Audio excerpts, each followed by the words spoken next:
Welcome to Internet and Technology. This is Christian Herrera talking, and I'm going to talk about how to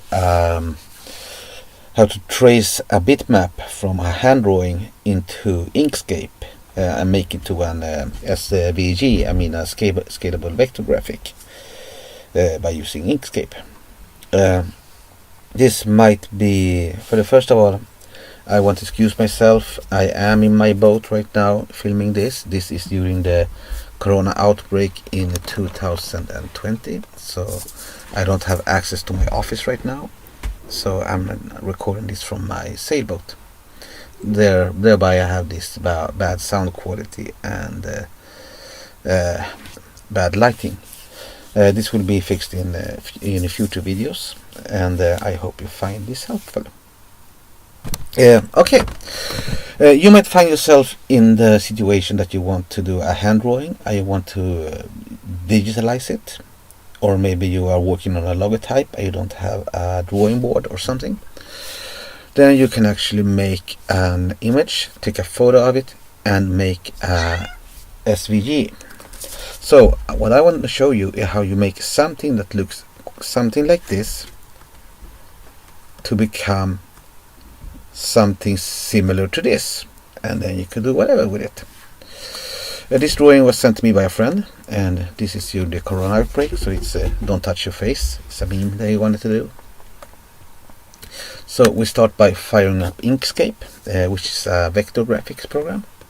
It's open source. I am using Arch Linux. So we start by importing the image, which we have here. You see it's a PNG. So I embed it, I open from file,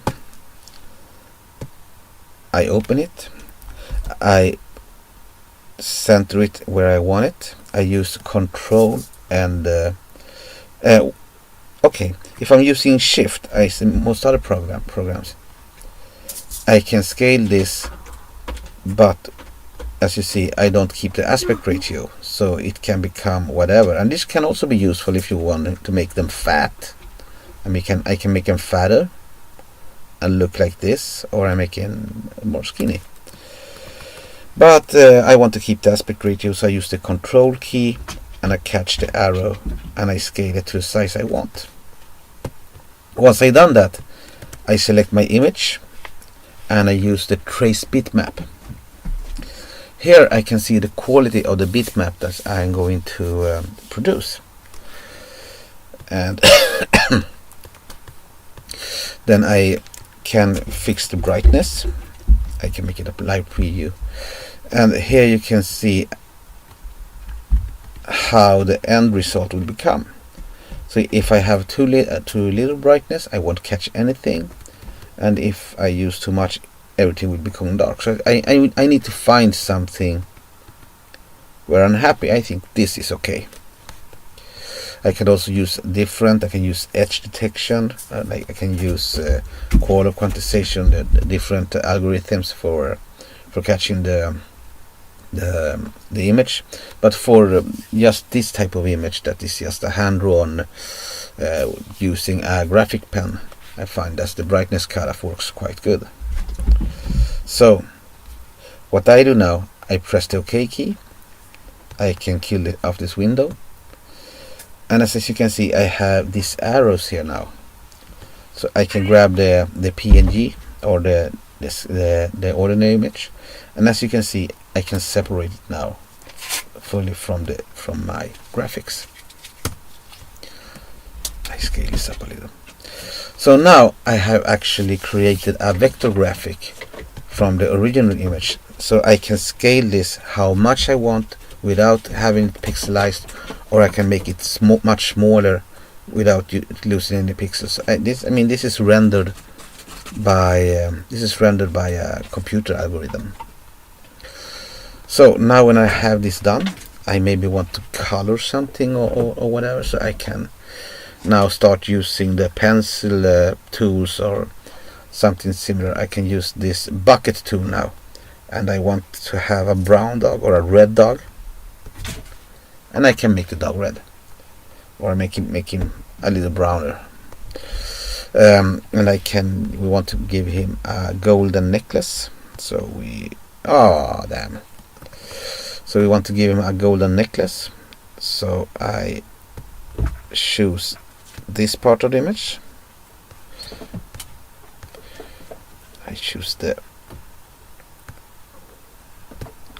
yellow one, and I use the drop tool again, and I now have a golden necklace. So that's how we can start working with the image to finally end up with something like this. Now, what I want to do now, I want the dog to be a little starstruck by his owner. So I'm going to put a little white star.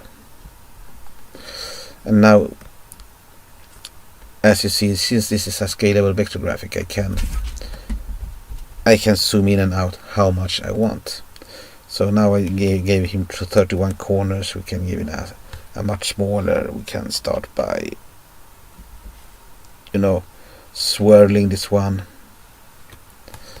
and making like that. And we start by using the color tool to give them a blue star or white star or whatever. But basically you can do whatever you want now with the image, and this is very useful when you're trying to create a logotype and you don't have a drawing board to do this. So you can actually hand draw your image. You can import it into to Inkscape, and in Inkscape you can make it a scalable vector graphic, and after that you can use whatever tool you want to keep on working with the image. I do suggest, if working on a logotype, please use scalable vector graphics when you give it to the printer or to anyone, because that's what they want to use. But they will actually use Adobe Illustrator, but they can import this and work on this as well. Well, this was everything for today. I hope you find this useful.